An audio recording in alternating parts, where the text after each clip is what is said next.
Militaire de Djouara dans la région de Mopti où des femmes ont été tuées par des djihadistes. Le ministre de la Défense et des anciens combattants étaient sur place. Objectif, apporter d'abord le message de compassion et de soutien du chef de l'État et de tout le peuple malien. Des propos recueillis par la DIRPA.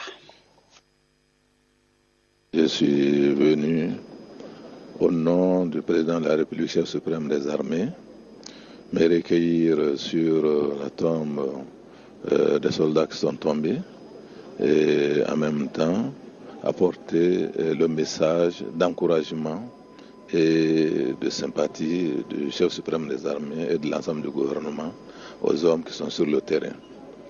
L'attaque d'hier matin perpétrée par des terroristes sur le poste de Djoura nous a coûté malheureusement la vie à 23 de nos éléments et des dégâts matériels. Mais rapidement, les forces ont été projetées sur le terrain par l'état-major.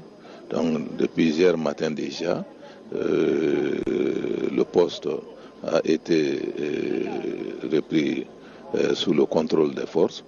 Et aujourd'hui, quand nous arrivions, nous avons trouvé que les éléments étaient en place.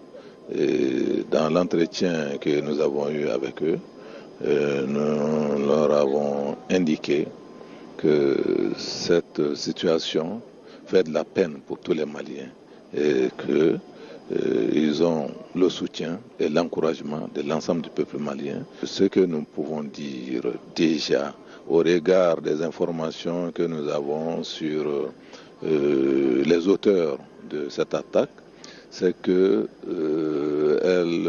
nous inspire beaucoup d'interrogations quant à l'attitude de certains signataires de l'accord pour la paix et la réconciliation au Mali issu du processus d'Alger.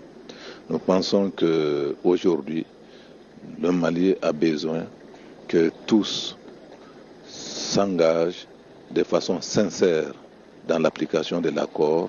Je souhaite que l'ensemble des Maliens acceptent d'appuyer ce que nos militaires sont en train de faire.